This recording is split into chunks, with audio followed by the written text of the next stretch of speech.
I found my son, Marcus, dumped in a drainage ditch off the old highway, his clothes torn and his face swollen from the blows. His split lips could barely move when I rushed over, frantic with worry. With the little strength he had left, he managed to whisper a few words that chilled my blood. "It was Skylar. It was Harry, Mama. He said my low-class blood was disgusting." His eyes closed, and for a moment, I truly thought I had lost him forever. That morning had begun like any other in my small, well-kept bungalow. The aroma of freshly brewed coffee mixed with the sound of birds nesting in the old pecan tree out back. I'm 65 years old, and since I lost my husband 10 years ago, my routine had become predictable but peaceful. I get up before dawn, bake sweet potato pie slices and biscuits to sell at the local farmer's market, and look after the hens my late husband left me as his only legacy. The rough texture of the dough between my fingers usually calmed me as I thought about Marcus, my only son. At 30 years old, he had managed to get a job in an office in the downtown financial district, something I never imagined for a man from our side of the tracks. He wore a suit every day, had his own car, and had married Skylar Sterling, a girl from a wealthy, established family who seemed to genuinely love him. The phone rang near noon. It was an unfamiliar voice telling me they had found a young man injured on the North County Road. When they mentioned his name, my hands started shaking uncontrollably. I raced over there, my heart pounding in my chest, unable to imagine what awaited me. Seeing my son in that state was like a punch to the soul. Blood had stained his white button-down shirt, the one he loved to wear to Sunday service. His cheeks were bruised and swollen, and he had cuts on his hands as if he had tried to defend himself. But what hurt most was the expression of profound humiliation in his eyes when he finally managed to open them. "It wasn't an accident, Mama," Marcus said, his voice broken, as I helped him sit up. "Harry sent his men. They pulled me out of my car and told me this was a warning." Tears streamed down his bruised cheeks, and I felt something break deep within my own chest. Harry Sterling, Skylar's father, was a mogul who controlled half the business in Clay County. He owned restaurants, a development company, and extensive plots in the commercial district. From the day of the wedding, he'd treated Marcus with contempt, as if he were something dirty that had tarnished the Sterling name. I drove Marcus home in silence, supporting him as he walked with difficulty. I put him to bed in his old room, the same one he slept in as a boy, and cleaned his wounds with warm water and antiseptic. His groans broke my heart, but I knew the deepest wounds weren't the ones I could see. "Mama, we can't do anything against him," Marcus murmured as I put a cold compress on his face. "He has the money, the power, the connections. If we go to the police, he'll say it was a regular mugging. Nobody will believe us." His resignation bothered me more than his injuries. That night, after Marcus finally fell asleep thanks to the painkillers, I sat in the kitchen, remembering the words of my own mother, Doris. She had passed when I was 40, but before she went, she taught me things I never thought I'd have to use. "The wealthy think folks like us don't keep records, that we're too busy surviving to remember secrets," Mama Doris used to say. "But we see everything. We hear everything, and when the moment's right, we use it." I picked up the phone, my hands now steady, and dialed a number I'd had memorized for decades. On the third ring, my older brother's gruff voice answered. "Isaiah," I said without preamble, "do you remember what Mama taught us in secret when we were children? It's time to put that knowledge to work." Isaiah Ike Johnson arrived at my house before sunrise, just as we'd agreed. My older brother was 70, but he still had that penetrating gaze that had calmed me since childhood. He carried a small, worn leather suitcase, the same one that had belonged to our father. As he sat at my wooden kitchen table, the creak of the chair reminded me of all the times we'd planned mischief as kids. "Tell me everything," he said, pouring coffee into Mama Doris's old tin mugs. I recounted every detail of what had happened, from the moment I found Marcus to his words about Harry Sterling. Ike listened in silence, with the patience only men who have lived long and learned to guard their emotions possess. Marcus woke up around 7, limping to the kitchen with his face still bruised. Seeing his uncle, his eyes filled with tears that he tried to hide. Ike walked over and hugged him, just like he did when Marcus was a child. "Son," Ike said in a low voice, "this is not going to stand, but I need you to tell me exactly what happened. Don't leave out a single thing." Marcus slowly sat down, touching his ribs carefully. "It all started a month ago. Skylar and I were planning to move into our own place. We'd saved $1,000 and found a perfect little spot on the outskirts of town." "And what exactly did he tell you?" Ike asked, pulling a small notepad from his shirt pocket, a habit he'd had since he was young. He always wrote down everything important. "He told me a man of my social class should never aspire to so much, that Skylar deserved better than the mediocre life I could offer her." Marcus paused, breathing hard. "Then he offered me $50,000 to walk away from his daughter and disappear from the state forever." I felt the blood rush to my head. Harry had treated my son as if he were merchandise that could be bought off. "And what did you tell him?" I asked, although I already knew the answer from the expression of wounded pride on his face. "I told him I didn't need his dirty money, that I loved Skylar and she loved me, regardless of what we had in the bank." Marcus wiped his nose with the back of his hand. "Yesterday afternoon, 2 men waited for me outside of work. They said they had a message from Mr. Sterling and forced me into a black SUV." The description that followed made my stomach turn. The thugs had taken him to an empty lot where Harry was waiting, sitting in his silver Mercedes S-Class. Without even getting out of the car, he had ordered them to beat Marcus enough so that he would understand the message. "Tell your mama this is only a warning," he had said, with that cold smile I knew from the few times I'd run into him at the bank. "That man believes he can do whatever he wants because he has money," I muttered, feeling rage build in my chest like a furnace. "But he's wrong. There are things money can't buy, like a family's dignity." Ike closed his notepad and looked at me with those eyes that had seen too much. "Elara, remember what Mama Doris told us about Harry Sterling Sr., the one who owned the big properties before Harrison took over?" Of course I remembered. Old Man Sterling had been the cruelest slumlord in the county back in the 50s. Mama had worked as a housekeeper in his house and had witnessed terrible things. When he died in a strange accident, his son Harrison inherited everything and built his empire on the foundation of his father's brutality. "Mama kept documents, didn't she?" Ike continued. "Things she saw, names of people who disappeared, accounts that didn't add up. She always said that information would serve justice one day." Marcus looked at us, not fully understanding, but I knew exactly what my brother meant. Our mother was uneducated but incredibly street smart. For years she had watched, listened, and memorized everything that happened in the houses where she worked.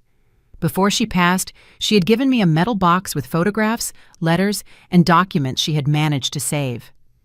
"The box is in the attic," I told Ike. "I haven't opened it since Mama's funeral, but I know it contains information about the properties Harrison acquired in the 60s through dubious means." My brother smiled for the first time since he arrived. "Then we have a place to start. But we need to be very careful. A man like Harrison didn't get where he is by being careless. He has contacts in the police, in the city council, and in the courts." Marcus tried to stand up, but the pain made him sit back down. "I don't want you getting into trouble because of me. I'll just leave town. I'll find work somewhere else. Skylar will understand." "Don't you dare!" I exclaimed with more force than I intended. "Your father didn't raise a coward, and neither did I. The Johnsons don't run when things get tough. We face problems head-on, no matter the cost." Ike placed his hand on mine with that warmth that had comforted me since I was a child. "Your mama's right, son. Besides, if you leave now, Harry will think he can do the same thing to any other humble family. We can't let that man keep thinking we're his playthings." Just then, we heard the sound of a car stopping in front of the house. Marcus paled and carefully approached the window. "It's Skylar," he whispered. "She's alone, but she looks very upset." Skylar got out of the car with teary eyes and disheveled hair. She wore a coral-colored dress that usually made her look radiant, but right now, she seemed drained, as if the color had run from her face. Her hands trembled as she approached the door, and I could tell she had been crying for hours. "Marcus, please open up," she begged, tapping gently. Her voice sounded broken, desperate. "I know you're there. I need to explain what happened. I need you to know I didn't know anything." My son looked at me, uncertain. Part of him wanted to run to her, but the humiliation and physical pain kept him frozen in the chair. Ike approached the window and looked carefully out onto the street. "I don't see any other cars. Looks like she came alone," he murmured. I opened the door, and Skylar practically collapsed into my arms. Her sweet perfume contrasted sharply with the smell of dirt and sweat that still clung to Marcus's clothes. "Ms. Delara, I'm so sorry. My father is a monster. I didn't know what he was capable of." I led her to the living room, where Marcus was waiting with clenched fists. When Skylar saw his beaten face, she covered her mouth, stifling a gasp. "Oh my God, Marcus, what did he do to you?" She reached out to touch him, but he instinctively recoiled. "Your father had me beaten because he thinks my blood is too poor to mix with his," Marcus said bitterly. "He offered me $50,000 to disappear from your life. I guess that's what I'm worth to him." Skylar sat on the worn sofa, wiping her tears with a lace handkerchief. "Last night, I overheard Dad talking on the phone with someone. He said the problem had been resolved, that he no longer had to worry about that boy. When I asked him what he meant, he yelled at me to stay out of his business." "And what did you do?" Ike asked, studying her every expression. He had inherited our family's natural distrust of wealthy people. "I checked his phone while he was asleep," Skylar confessed, dropping her gaze. "I found messages with someone called the Grizz. He had paid him $2,000 for disciplining the boy. When I read that, I immediately knew it was about you, Marcus." Silence filled the room. I felt the rage grow in my chest like a fire consuming everything in its path. Harry hadn't just ordered my son beaten. He had documented his crime as if it were nothing more than a commercial transaction. "There's something else," Skylar continued, pulling an envelope from her purse. "A man arrived at the house very early this morning. He handed this to my father and left without saying a word. The envelope contained blurry photographs that showed Marcus being beaten by two men while Harry watched from his car." "It's blackmail," Ike murmured, examining the images. "Someone else was out there last night, someone who photographed everything and now wants to profit from the situation." Marcus took one of the photographs with trembling hands. Seeing the graphic evidence of his humiliation seemed to awaken something in him. "We can't let this go on," he said, his voice firmer. "If we back down now, Skylar's father will think he can do whatever he wants to anyone he considers beneath him." Skylar moved closer to him. This time, Marcus didn't pull away. "I love you," she said, gently taking his hand. "I don't care what my father says. I don't care about his money or his social standing. I want to be with you no matter what." "Your father will never allow it," I replied, feeling a mix of tenderness and worry for the girl's naivety. Men like Harry Sterling don't accept defeat. If he can't separate you from Marcus with money, he'll find another way. "Then we have to be smarter than him," Skylar declared, with a determination I hadn't seen before. "I know his businesses. I know where he keeps his important documents. I know his routines and his contacts. If you're going to confront him, you'll need all the information you can get." Ike looked at her with new attention. "Would you be willing to help us, knowing that it could mean betraying your own family?" "My real family is right here," Skylar answered, squeezing Marcus's hand. "My father stopped being my family when he decided that love could be bought with money." I stood up and walked to the window, observing the empty street. The sun was beginning to warm the asphalt, and street vendors were starting to pass with their carts. It was a normal morning in a town where people worked honestly for a living, but I knew nothing would ever be the same after this. "All right," I finally said, turning back to face them. "But if we're going to do this, we're going to do it right. We won't stoop to his level using violence. We'll use his own arrogance against him." Ike nodded, understanding my plan immediately. "Mama always said that powerful people make mistakes when they feel too secure. They get careless, They talk too much. They trust people they shouldn't. Exactly, I continued. Harry thinks we're ignorant, that we don't know how to defend ourselves. That's going to be his downfall. Skylar, I need you to tell me everything you know about your father's business. Every detail, every name, every suspicious transaction you've ever overheard. Skylar straightened up, drying the last of her tears. My father has a private office at the house where he keeps documents he never takes to work. It's always locked, but I know where he hides the spare key.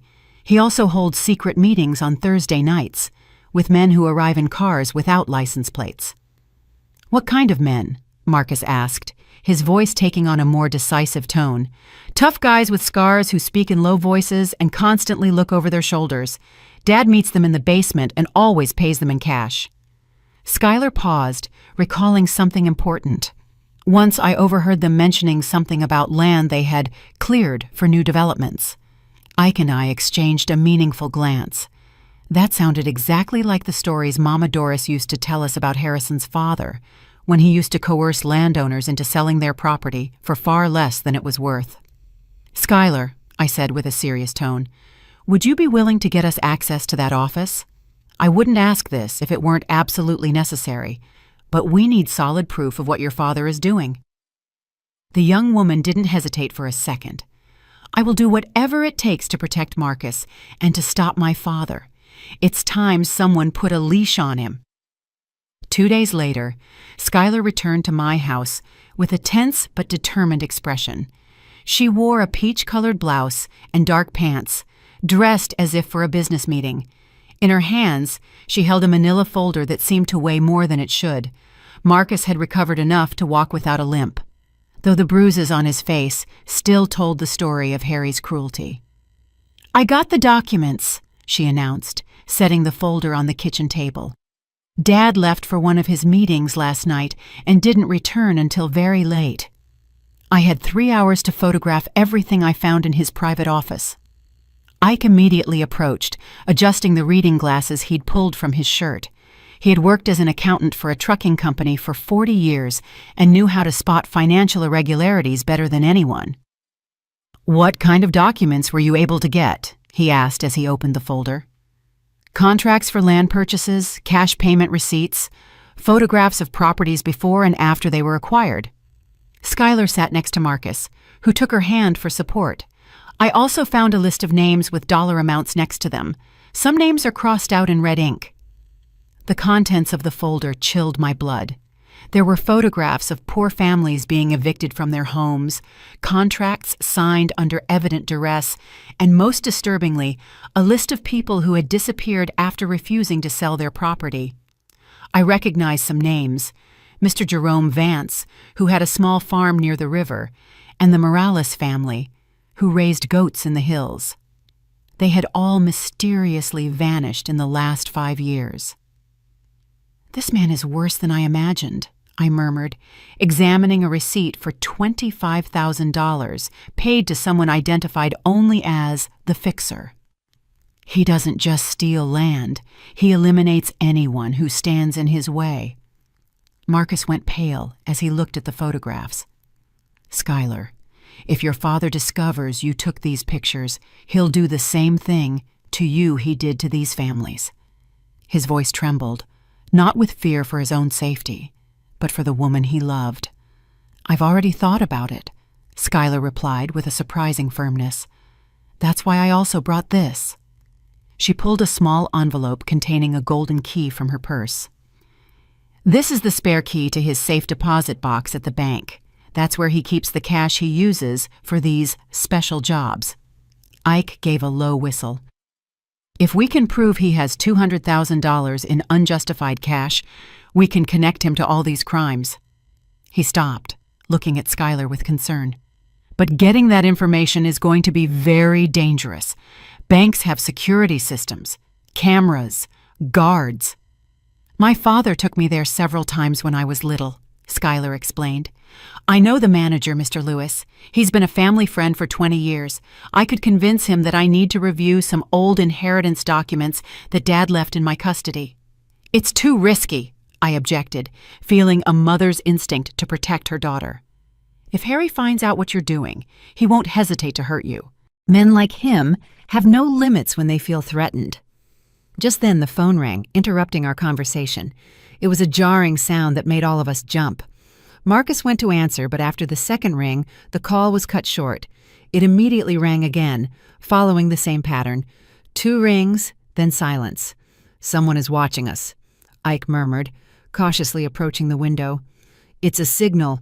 Someone wants to get our attention without risking being overheard." His experience in the army during his youth had taught him to recognize this type of communication. The phone rang a third time, but this time Marcus answered immediately.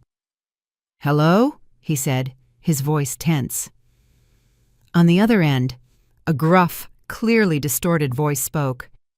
"If you want justice for the boy, come to the old city cemetery at 10 o'clock tonight. Come alone. I have information you'll want." The call ended, leaving us in a tense silence. Skylar clung to Marcus's arm, her knuckles white from the pressure. "Do you think it's a trap set by my father?" she asked, her voice barely audible.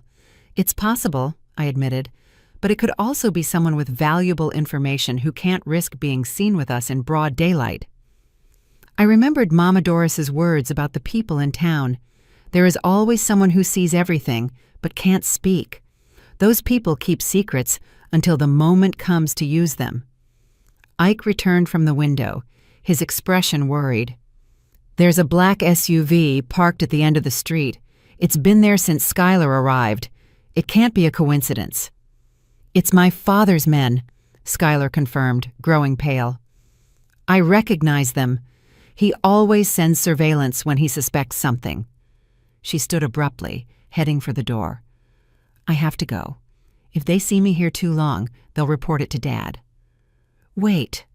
I stopped her, taking her arm gently. "If you go to the bank tomorrow, do it early, before your father wakes up, and keep your cell phone on. If anything goes wrong, call the number I'm about to give you immediately." I wrote down the number of my cousin, Aunt Clara, a registered nurse who worked at the hospital. She was one of the few people in town who wasn't afraid of Harry Sterling, and who had contacts elsewhere if we needed urgent medical or legal help. "Skylar," I said, looking her directly in the eyes, "I need you to understand that once we do this, there's no turning back. Your father will discover that you were the one who provided this information. Are you completely sure you want to go through with this?" The young woman looked at Marcus, whose eyes were filled with admiration and worry. Then she looked at me, and I saw the same determination in her eyes that I had seen in my own reflection during the most difficult times of my life. "Ms. Alara, my father destroyed my childhood with his cruelty and my youth with his obsessive control. I won't let him destroy my future with Marcus." She walked toward the door, but stopped before leaving. "Tonight, when you go to the cemetery, be very careful. My father has contacts all over the city. If someone recognizes or follows you, it could be a deadly trap." After Skylar left, the 3 of us remained in silence, each lost in our own thoughts. The weight of what we were about to face was becoming terribly real. It wasn't just the story of a mother protecting her son. It was the story of ordinary people confronting a corrupt system that had operated in the shadows for decades. "Mama," Marcus said finally, "do you think we're doing the right thing? Maybe we should take the money Harry offered and start a new life somewhere else." I looked at him with the same seriousness with which my mother had looked at me when she taught me the most important lessons of life. "Son, there are moments in life when you have to decide what kind of person you're going to be. You can be the person who runs when things get tough, or you can be the person who stays and fights for what's right. Your father was the second kind, and so am I." At 9:30 that night, Ike, Marcus, and I walked in silence toward the old city cemetery.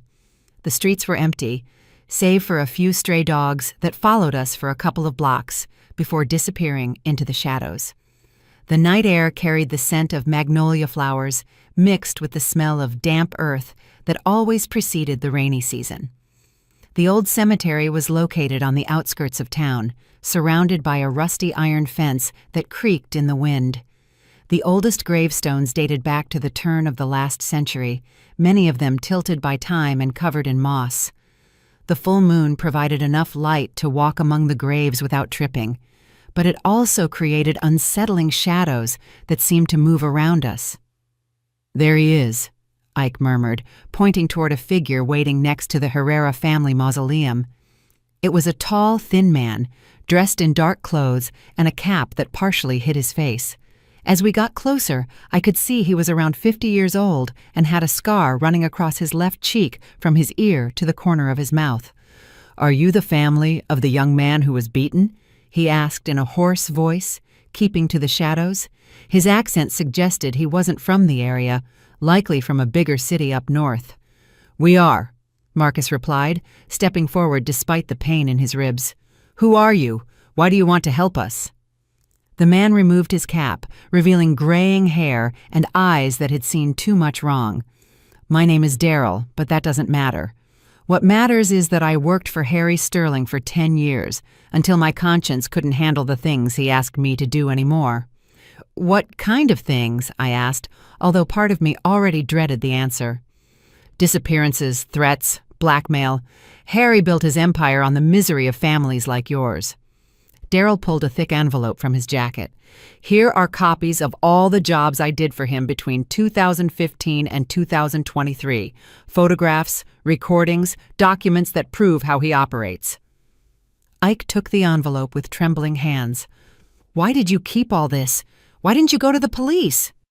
"Because half the local police are on Harry's payroll," Daryl replied bitterly.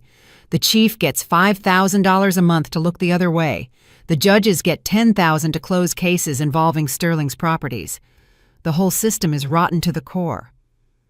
Marcus moved closer to the man. "You're the one who took the photographs when I was beaten." "Yes. Harry hired me to document the lesson they were going to teach you. He wanted proof that you had been punished for daring to challenge his authority." Daryl spat on the ground in disgust. "When I saw those animals beating you, something broke inside me. I remembered my own son, who was your age." "So you also sent those photographs to Harry," I deduced. "You're trying to blackmail him." "It's not blackmail, ma'am. It's survival." The man moved closer, and I could smell the alcohol on his breath. "Harry found out I had copies of compromising information. Last night, he sent 2 of his men to my house with a message. Either I hand over everything I have on him, or I'd end up like the other families who got in his way." Ike opened the envelope and examined its contents using the light of a small flashlight. "There's enough evidence here to put him in federal prison for life," he murmured. "Falsified contracts, records of payments to hitmen, even photographs of him personally supervising violent evictions. The most important thing is at the bottom," Daryl indicated. "A recording where Harry admits to ordering the murder of Mr. Wallace Green, the community organizer who was resisting his land grabs. It was in 2019. The man officially died in a car accident." I remembered that case. Wally Green had been a respected man who tried to organize small landowners to resist Harry's pressure. His death had been very convenient for the mogul's expansion plans, but no one had questioned the official version of the accident.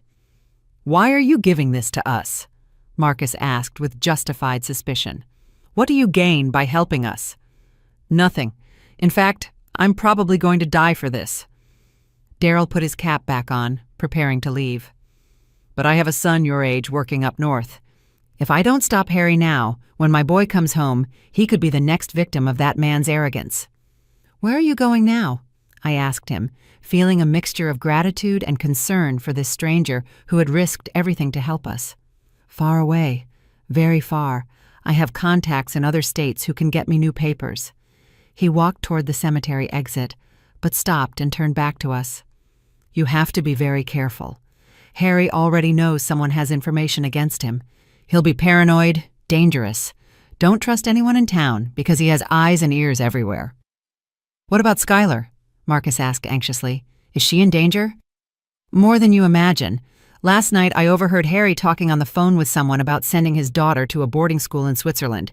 He wants her out of town until all this blows over." Daryl paused. "But I also heard something more concerning. He mentioned that maybe it was time to permanently clean up the problem of his son-in-law's family. my hands involuntarily clenched into fists. "He's threatening us too." "Not just threatening, ma'am, planning. He has a meeting scheduled for tomorrow night with the fixer, the same man who handled Wally Green and the other disappeared families." Daryl's voice sounded tense for the first time. "If you're going to do something with this information, you have to act fast. After tomorrow, it might be too late." The man disappeared into the cemetery shadows, leaving us alone with an envelope full of evidence that could destroy Harry Sterling, but which could also cost us our lives if we didn't use it correctly. We walked back home in silence, each processing the implications of what we had heard. Marcus was slightly limping ahead, but with a determined step. Ike walked beside me, guarding the envelope as if it were the most valuable object in the world, which it probably was at that moment. "Mama," Marcus said when we reached the front door, "I think we should go straight to the city tomorrow morning. Hand all this evidence over to the U.S. Attorney's office, where Harry doesn't have contacts." "It won't be that easy," Ike replied. "That man's contacts reach further than you imagine. We need a smarter plan, something he won't expect us to do." We entered the house and sat around the kitchen table, the envelope between us like a ticking bomb. I knew the next few hours would be crucial, not just for getting justice for what had been done to Marcus, but for protecting all the families Harry had hurt and preventing him from hurting others. "I have an idea," I said finally, remembering something Mama Doris had taught me about fighting battles that seemed impossible to win. "But it's going to require us to trust Skylar completely, and for her to trust us completely." At sunrise, Skylar arrived at my house with red eyes and trembling hands. She wore an ivory blouse and dark jeans, but her clothes were wrinkled as if she had slept in them. In her bag, she carried a small voice recorder and several documents she had managed to take from the bank without raising suspicion. "I got it," she announced, dropping the documents on the table with hands that wouldn't stop shaking. "Mr. Lewis let me check Dad's safe deposit box. There was over $200,000 in cash, divided into stacks with labels that correspond exactly to the names on the list we found yesterday." Marcus approached to examine the papers, his face still showing the bruises from the beating. "Skylar, your father suspects something. He noticed you'd been in his office. He confronted me last night," she replied, her voice broken. "He asked me directly if I had been snooping around his business. I lied. I told him I was just looking for Mom's documents that he had put away after she passed." She paused to dry her tears. "But I don't think he completely believed me. This morning I found 2 of his men searching my room." Ike looked up from the documents he was examining. "Did they find anything compromising?" "No, because I had hidden everything in my aunt's attic." Skylar sat next to Marcus, who immediately put his arm around her shoulders. "But Dad told me he had made a decision. I'm scheduled to fly to a boarding school in Switzerland this afternoon. He says I need to get away from town until certain problems are resolved." I felt the time running out. If Harry sent Skylar out of the country, we would lose our most valuable source of information, and the only person who could testify directly about her father's criminal activities. "You cannot get on that plane," I told her firmly. "Once you're in Europe, your father will have the time and freedom to eliminate all the evidence and get rid of any witness who could incriminate him, including us." "What can I do?" Skylar asked desperately. "If I refuse to travel, he'll definitely suspect I'm working with you. And if he suspects that, then we have to act today," I declared, feeling my resolve harden. "Ike, did you review all the information Daryl gave us last night?" My brother nodded, placing a small recorder and several chronologically organized documents on the table. "Here's Harry's confession admitting he ordered the murder of Wally Green.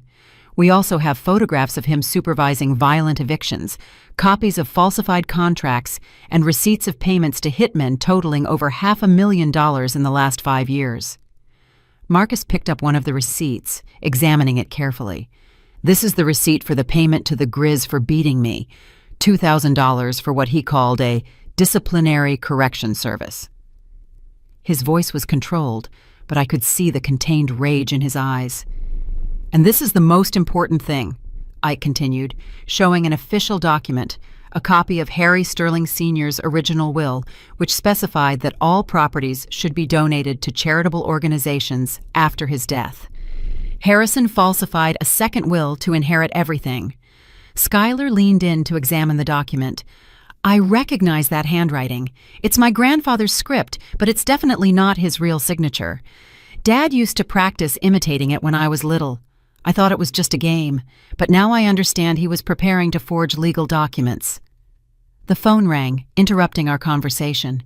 It was the same pattern as the night before, 2 rings and silence.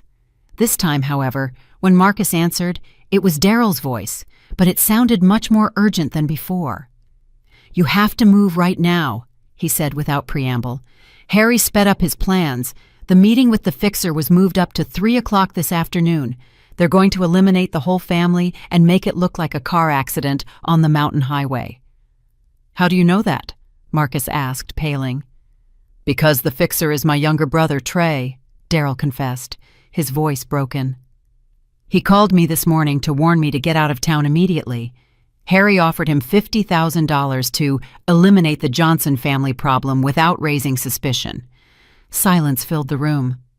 We knew Harry would eventually resort to violence, but hearing that he had already put a price on our heads made everything terrifyingly real. "Daryl," I said, taking the phone, "will your brother accept the job?" "I told him yes to buy time, but he's actually willing to testify against Harry if you can guarantee protection for him and his family.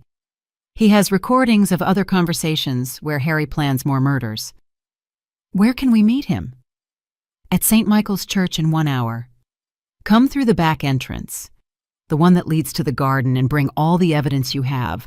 My brother knows an investigative reporter who can make all this public before Harry has time to react." The call was cut short, leaving us with a mix of hope and terror. We finally had the chance to publicly expose Harry's crimes, but we also knew he wouldn't hesitate to kill us if he discovered our plan before we could execute it. "Schuyler," I told her, "I need you to call your father and tell him you accept the trip to Switzerland, but you need a few more hours to pack and say goodbye to some friends. That will give us time to get to the church and organize everything with Daryl's brother." "And then?" she asked. "Once the story is published, Dad will immediately know I helped you. He'll want to kill me too." "That's why we're going to make sure that by the time the story is published, he's already in police custody," I replied. "Ike, call your contact at the U.S. Attorney's Office. Tell him we have evidence of multiple homicides and that we need immediate protection for witnesses." My brother nodded, heading for the phone. "And if Harry's contacts in the federal government are more extensive than we think?" "Then we'll take the risk," I declared, "because the alternative is to wait for the fixer to find us this afternoon and finish the job he was hired for." Marcus stood up, moving with determination, despite the lingering pain in his ribs. "Mama, I want you to know that I'm proud of you. Dad would be proud too. Not many women your age would have the courage to stand up to a man like Harry Sterling. Your father taught me that there are moments in life when you have no choice but to fight," I replied, remembering the words my husband had told me during the hardest times of our marriage. "When someone threatens your family, when someone tries to take your dignity, there is no room for fear, only room for action." Schuyler approached and hugged me tightly. "Ms. Ilara, no matter what happens today, I want you to know that you have shown me what a real family means. My father gave me money and education, but you have given me something much more valuable, the example of what it means to fight for the people you love." We gathered all the evidence, organizing it into separate folders to provide copies to both the journalist and the federal authorities. We knew the next few hours would determine not only our fate, but the fate of all the families Harry had destroyed and all those he would destroy in the future if we didn't stop him. As we left the house, I looked back one last time. I didn't know if we would ever return, but I knew that no matter what happened, we had made the right decision. It was time to face Harry Sterling with his own weapons, the truth, the evidence, and the determination of people who had nothing to lose but their dignity. St. Michael's Church stood silently under the midday sun. Its cracked walls and tilted bell tower told stories of a century of prayers and secrets. We entered through the back garden, where wild roses grew unchecked among the wooden crosses marking the oldest graves in town. The air smelled of incense, mixed with the sweet scent of flowers beginning to wilt in the heat. Inside the church, a man waited, sitting in the last pew. He was younger than Daryl, perhaps 40 years old, but he had the same characteristic scar on his face and the same eyes that had seen too much violence. When we approached, he stood up with nervous movements, constantly glancing toward the doors as if expecting someone to follow us. "Are you the Johnson family?" he asked, his voice barely audible. "I'm Trey, Daryl's brother. I swear on my mother's memory that everything I'm about to tell you is the truth." Marcus stepped forward, extending his hand to greet him. "We are. Your brother said you have information that can help us stop Harry Sterling." Trey led us to the sacristy, where he had prepared a table with recorders, photographs, and chronologically organized documents. I've worked for Harry for 8 years as his problem solver. Every job is documented here, with dates, locations, methods used, and amounts paid. Ike approached to examine the documents, his hands trembling slightly as he turned the pages. "This is incredible. You have records of at least 20 murders, 50 violent evictions, and dozens of cases of extortion and blackmail." "The most important thing is here," Trey said, pointing to a digital recording. "Harry admitting he plans to eliminate his own daughter if she keeps helping you. The conversation is from last night, after he discovered Skylar had been at the bank checking his private documents." Skylar paled and staggered slightly. Marcus immediately held her, but I could see the shock in her eyes. "My father, he really said he was going to kill me?" His exact words were, "If that stupid girl thinks she can betray her own blood, she's going to learn that blood can also be spilled." Trey activated the recording, and Harry's voice filled the small room, cold and calculating, as always.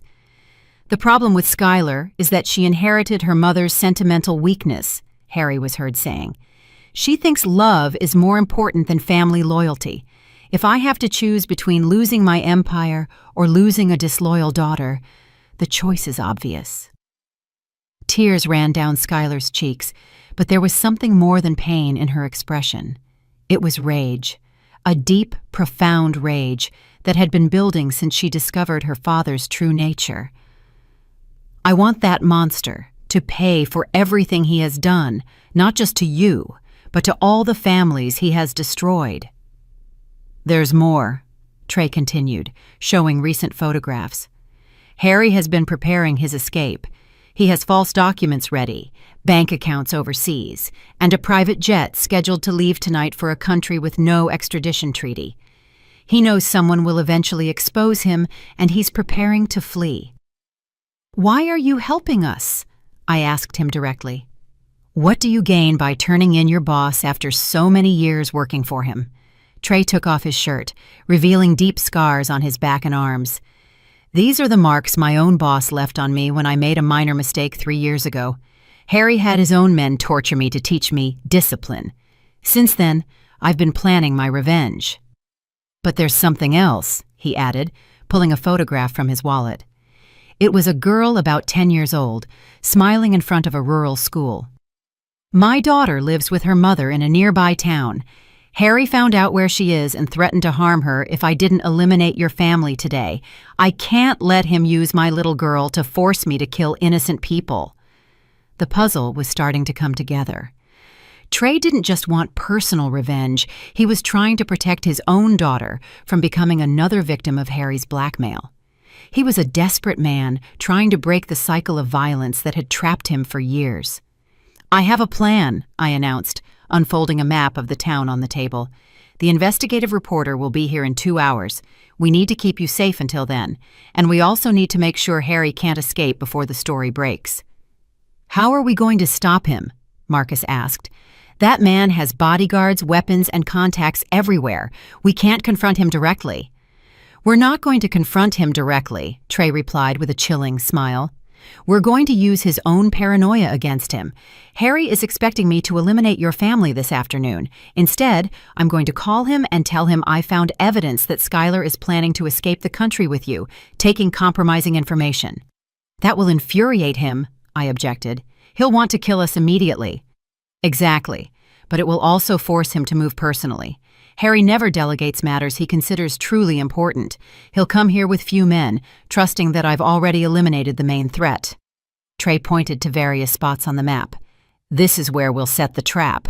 Skylar approached the map, studying the strategy with surprising focus. I know my father's habits. He always takes his personal cell phone when he goes to supervise important jobs. We could record the entire conversation when he arrives here. It's risky, Ike murmured. If something goes wrong, if Harry suspects the trap, he'll kill all of us without hesitation. The alternative is to wait for him to take control of the situation, I countered. At least this way we have a chance to surprise him instead of being his passive victims. Trey checked his watch, showing increasing nervousness. The reporter should be arriving in an hour. I'll call Harry in 15 minutes to set the bait. You all need to be hidden, but in a position to record everything he says when he gets here. And after that? Skylar asked. After we have all the evidence recorded? Then we'll deliver everything to the federal authorities and the media simultaneously, I replied. We'll make so much public noise that not even your father's corrupt contacts will be able to protect him. Marcus took my hand, squeezing it tightly. Mama, I want you to know that no matter what happens today, I'm proud to be your son. You taught me that some battles are worth fighting, even when the odds are stacked against you. And you taught me that it's worth risking everything for the people we love, I replied, looking at Skylar with the affection that had grown for her during these difficult days. Now let's show Harry Sterling that he severely underestimated this family. Trey walked toward the sacristy phone, preparing to make the call that would set our final plan in motion. We all knew the next few hours would determine whether we would get justice or whether we would become the last victims of Harry Sterling's criminal empire. It's time, Trey murmured, dialing the number. The phone rang twice before Harry's familiar, arrogant voice answered on the other end. Boss, we have a serious problem, Trey said into the phone, modulating his voice to sound urgent but controlled. The girl Skylar isn't at her house. Her neighbors told me they saw her leaving early this morning with bags and documents. I think she's planning to run away with the Johnson family. From our hiding spot behind the main altar, we could hear Harry's heavy breathing through the speaker Trey had discreetly activated. Are you sure about that? The voice asked with that familiar coldness. My daughter doesn't have the guts to betray me like that. Boss, I found this in her room, Trey continued, holding up a fabricated photograph he had prepared. It's a picture of her with the Johnson boy at the bus station. Looks like they're planning to leave together this afternoon, probably heading to the city where they have press contacts. The silence on the other end of the phone lasted several eternal seconds. When Harry spoke again, his voice was trembling with contained rage. That stupid girl has no idea what she's doing. Did you eliminate the Johnson family yet like I ordered? I'm in position, boss, but I thought I should inform you about Skylar before I proceed. What do you want me to do with her when she shows up? Bring her to me alive. I want to speak to my daughter personally before I decide her fate. Harry's voice now sounded like the growl of a wounded animal. And make damn sure the Johnsons can't tell anyone what they think they know. Understood? Understood, boss. Are you coming personally to supervise? I'll be there in 30 minutes. This time, I want to make sure everything is done right. The call ended with a dry click that echoed in the silence of the church. Skylar was trembling violently, leaning against Marcus, who held her tightly. Did you hear that? She murmured, her voice broken. My own father just ordered my death over the phone. How can anyone be such a monster? Because for men like your father, power is more important than blood, I replied, moving closer to hug her too. But now we have definitive proof of his criminal nature. That conversation will destroy any public image he has tried to maintain. Ike checked the recording equipment, making sure everything had been captured perfectly. We have 30 minutes to set the trap. Trey is confident he can keep Harry fooled when he arrives. I've been acting for that man for 8 years, Trey replied bitterly. I know exactly what he expects to hear and how to behave to keep him confident. The important thing is for you to stay hidden until we have enough recorded evidence to completely sink him. The plan was simple but risky. When Harry arrived, Trey would report that he had captured the Johnson family and had them tied up in the sacristy, waiting for orders. This would force Harry to enter the church and speak openly about his crimes, confident that his victims couldn't escape to tell the tale. "What if he brings more men than we expect?" Marcus asked, instinctively touching the ribs that still hurt from the previous beating. "Harry is arrogant," Trey explained. "He believes I am completely loyal and that I've eliminated the main threat. He'll probably come alone or with one bodyguard at most. In his mind, he's already won this battle."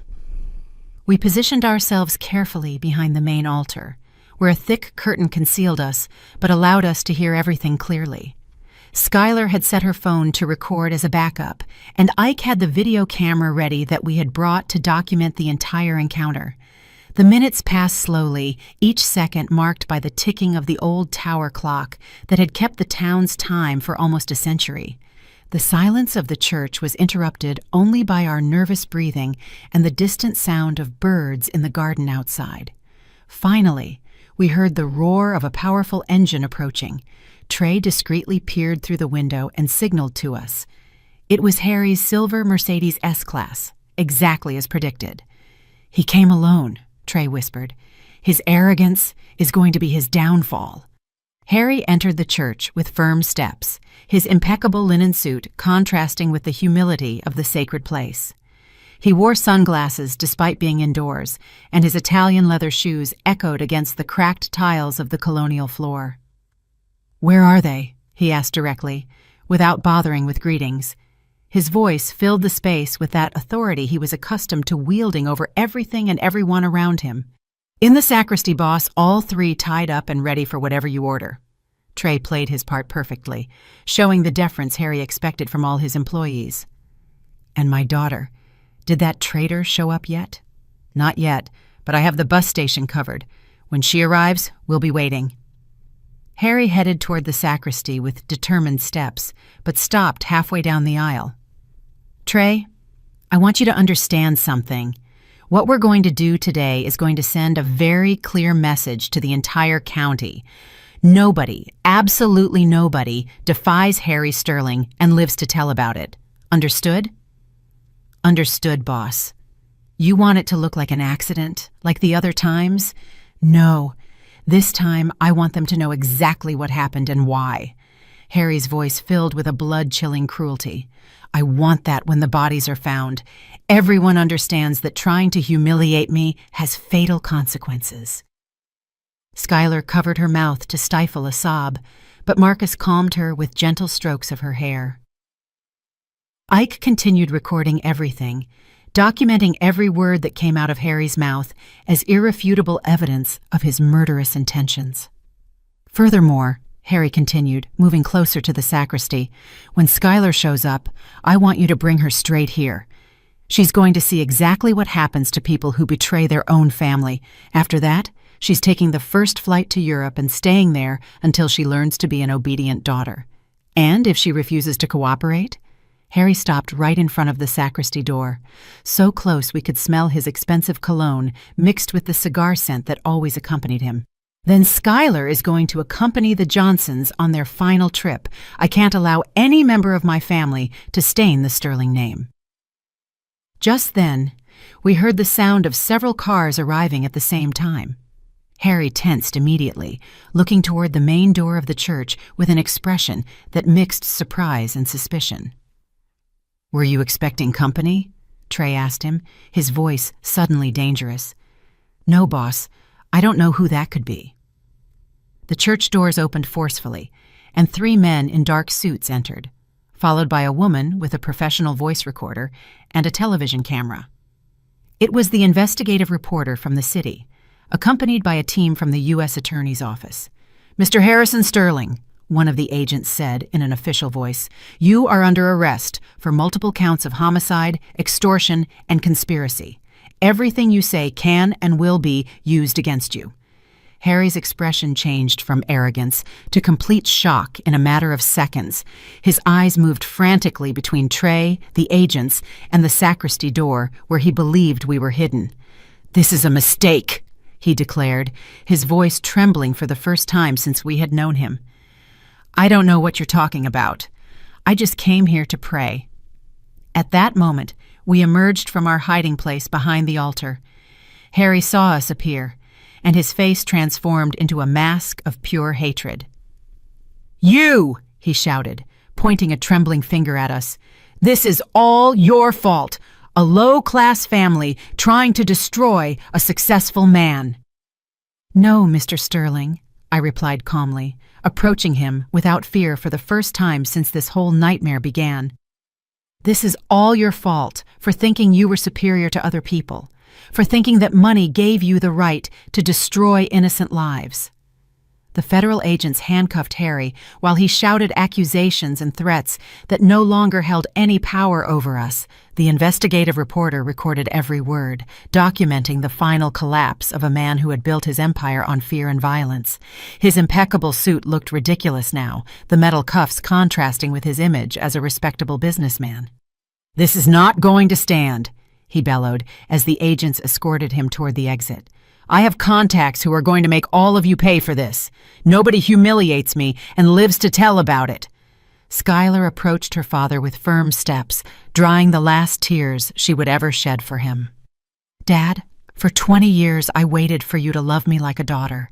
Today I understood that you're incapable of loving anyone more than yourself. I hope the rest of your life in prison gives you time to reflect on all the families you destroyed." Harry looked at her with a mixture of contempt and something that might have been pain, but was probably just rage at being betrayed by his own blood. "Skylar, you are a sentimental fool, just like your mother. When I get out of this, and I will get out, you're going to regret choosing that trash over your own family." "My real family is right here," she replied, taking Marcus's hand and moving closer to me. "These people taught me what unconditional love means, something you could never give me despite all your money and power." The agents took Harry away for good, but before they left, the one who seemed to be in charge approached us. "Ms. Johnson, we need your entire family to come with us to give formal testimony. We also need to put you under temporary protection until we can arrest all of Sterling's associates." "How long will that last?" Marcus asked, worried about our safety and Skylar's. "Based on the evidence you provided, probably a few weeks. Sterling had an extensive network of corrupt contacts, but with all the documentation you gathered, we can clean up the entire local system." The agent handed us cards with contact numbers. "By the way, I want to congratulate you. Not many families would have the courage to stand up to someone like Harry Sterling." Trey approached before leaving, carrying a small bag that contained all the additional evidence he had collected during his years working for Harry. "Ms. Alara, I want to ask for your forgiveness for all the terrible things I did working for that man. I know I can't undo the damage, but I hope my testimony helps bring justice for all his victims." "Trey," I said, placing a hand on his shoulder, "we all deserve a second chance. The important thing is that you made the right decision in the end. That says a lot about the man you really are." Ike hugged his younger brother for the first time in years. "Brother, Mama Doris always said the truth has its own time to come to light. Today, her words came true." We left the church under the afternoon sun, breathing free air for the first time in weeks. The town streets looked different now, as if the weight of oppression had been lifted from all the corners where Harry had extended his influence. Neighbors began to come out of their houses, whispering the news of the capture of the man who had controlled their lives for so long. 3 months later, I returned to my routine of baking biscuits in the mornings, but now my kitchen was full of laughter. Marcus and Skylar had gotten married in a simple ceremony in the garden, surrounded by all the extended family and neighbors who had found the courage to testify against Harry's crimes once they knew it was safe to do so. "Grandma Elara!" little Maya, my neighbor's granddaughter, shouted. She was an 8-year-old girl with bright eyes that reminded me of my own Marcus when he was small. "Is it true that you beat the bad man who scared the whole town?" "No, my dear," I replied, stroking her hair as she fed the chickens with corn kernels. "We didn't beat anyone. We just showed him that the truth is stronger than fear, and that when families stick together to protect each other, they can face any problem." Skylar appeared in the kitchen doorway, wearing a lavender dress she had bought at the local market. She had sold all her expensive jewelry and designer clothes, using the money to help the families her father had harmed. "Mother," she said, using the affectionate term I love to hear, "Marcus is ready to go to the courthouse. They're reading the final sentence today." The trial had lasted 2.5 months. Harry was sentenced to life in federal prison for multiple homicides, plus 30 additional years for extortion, illegal land appropriation, and conspiracy. His properties were confiscated and sold, with the money distributed among the victims of his crimes. The system of corruption he had built crumbled like a house of cards once the light of truth illuminated it completely. "How do you feel?" the investigative reporter who had helped us asked when we met outside the courthouse after hearing the sentence. "Do you feel vindicated for everything your family suffered?" "It's not about vengeance," I replied, looking up at the blue sky, where the clouds moved slowly, pushed by the wind. "It's about justice. It's about proving that in this country, no matter how much money you have or how much power you think you have, no one is above the law." Marcus put his arm around my shoulders as we walked back to the car. "Mama, do you think Dad would be proud of what we did?" "Your father always told me that the Johnsons aren't a family that gives up easily," I replied, feeling my late husband's warm presence in the wind that moved the tree leaves. "I think he would be very proud to see how his son became a brave man and how his daughter-in-law became part of our family the right way." Skylar approached from the other side, taking my free arm. "Ms. Elara, there's something I want to tell you.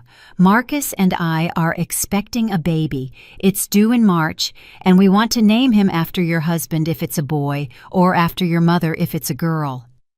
I felt tears of happiness streaming down my wrinkled cheeks. After all the years of pain and loss, after all the battles I'd had to fight, I was finally seeing the dawn of a new generation that would grow up in a town free of the fear that had dominated it for so long.